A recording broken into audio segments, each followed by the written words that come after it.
Hello, and welcome to the Raven Gardens Soul Project presentation. We are so glad that you came out here on this wonderfully cold, stormy, icy, wonderful winter night. So the Raven Gardens group consists of 3 dedicated students, us, who are passionate about food and passionate about growing our own food. And we want to spread this passion and foster a community in our communities around urban agriculture. So my name is Haley Dixon, and I became interested in food the day I was born. I love food more than anything, and my whole life revolves around food. And I talk about food a lot. And a couple years ago, I started gardening a lot, and I've learned so much from putting the seeds into the soil and learning how it works and learning how it goes, and it's been an amazing experience and an obsession. So I wanted to spread this love that I have to our community. And this is me. My name is Rosie Dooley, and I'm an environmental studies student here at CU, and that has really inspired me to take action pretty darn soon, right now, about lowering my carbon footprint. I think it's really important, and I see urban agriculture as an excellent way to do that. So I'm committed to learning skills around that area, and that enable me to live more sustainably and have community around growing my own food. My name is Kevin Seabricks, and I am interested in working with gardening and food because I really believe in the adage that you are what you eat. And I have been working this year on learning how to cook more, working with healthier foods, and then wanting to share that with other people. So that is where my interest is. And so with that, we are working with 2 really incredible and separate community partners or organizations. The first being Growing Gardens. This is our advisor, Allison. And Growing Gardens is a Boulder-based nonprofit organization that enriches the lives of our community through sustainable agriculture, and which they do through a variety of different programs that they have, from the Youth Cultiva program to their Community Gardens program to their Horticulture Therapy program and their Children's Peace Garden. Yeah, so the other group that we're working with is called CU in the Garden, and it's a student-run group of dedicated students that brings agriculture on campus so that students can participate in and teach and share skills and grow food in an on-campus space, which we are really excited to announce that we are collaborating with 2 awesome plots on campus, one at the Center for Community and one at the Cheyenne Arapaho dorm. So that's a recent development that we're really excited about. I'm going to pass out this lovely sign-up sheet where you can, and you can sign up for both the CU in the Garden newsletter as well as the Growing Garden newsletter.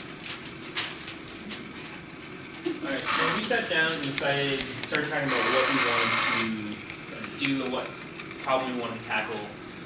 We started talking about what problems we were really seeing in the world, and we kind of together decided that we're seeing more and more people that are becoming distant from their food, and we're seeing a population that is dependent on an unsustainable food system and an unsustainable agricultural system, which ultimately leads to physically and mentally malnourished people, which is just not a good thing for society. So ultimately, we as Raven Gardens and our community partners, CU in the Garden and Growing Gardens, all believe that people should have the resources and skills to grow their food and expand their sustainable skill set, regardless of their income, ability, age, space and time requirements, and skill base. So, in our work with Growing Gardens, our overall goal is to help Growing Gardens cultivate their donor relationships. And the first kind of step towards doing that was organize a number of community events this coming spring. One that will happen in February, one that will happen in March in conjunction with Growing Gardens' Children's Earth Day event, which they have had annually a number of years now in the past. And then we will also help organize a Bike to Garden event this coming June. Yeah, so another thing that we're working with Growing Gardens about is increasing their funding from private donors so that they don't have to rely on grants so much. And we talked about this and we decided to go about this in 2 ways. And the first is that we're organizing an outreach street team that will help Growing Gardens publicize their organization. So the street team will have a map of community boards around Boulder that they can poster and sticker about their events and programs and any announcements that they would have. And that will hopefully bring in new volunteers, new faces, get people involved, learn about the programs just in their daily lives. And once you learn about the programs, it's pretty hard not to want to support them. So we're hoping that that will start the ball rolling. And the second is to create a system for Growing Gardens to thank their donors. So this involves research on how other organizations have successfully shown gratitude to their donors, as well as actually recording and organizing each donor's specific interests so that later we can share how their contribution directly affected the aspect of Growing Gardens that they care about. And that's really important to give them incentive to keep supporting and really feel involved in the community. So that's how we're planning on going about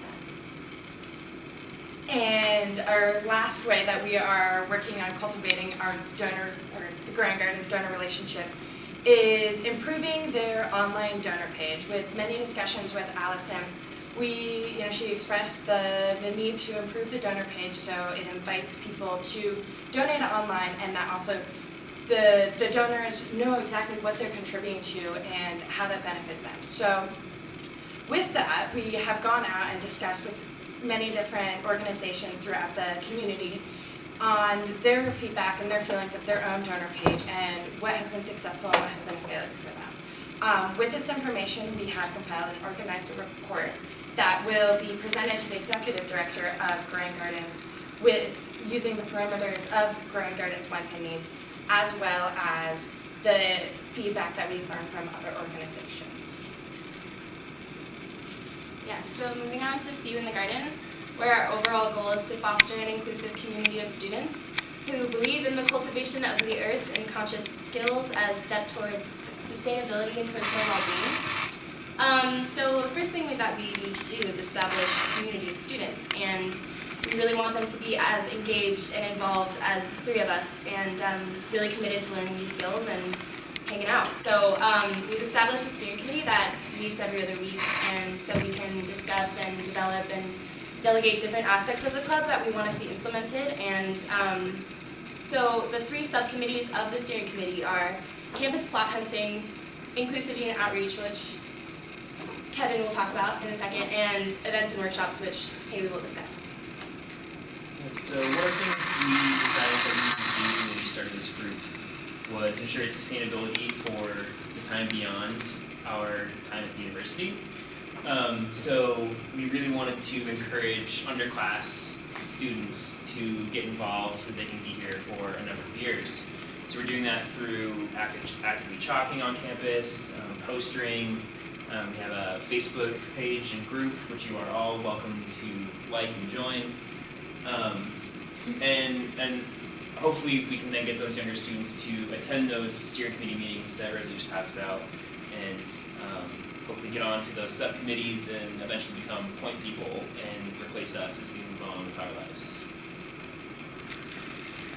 So to further foster an inclusive community on campus, we are planning on holding workshops and events that foster sustainable agriculture skills on campus. And that can consist of seed saving to food preservation to urban agriculture on a large and small scale. And it's a way to kind of build community and build and get to know your neighbors and friends and different community members. And so with that, we have gone out into our community, the Boulder, Denver, and the university community, and sought out really amazing community partners in this field to hold workshops and events.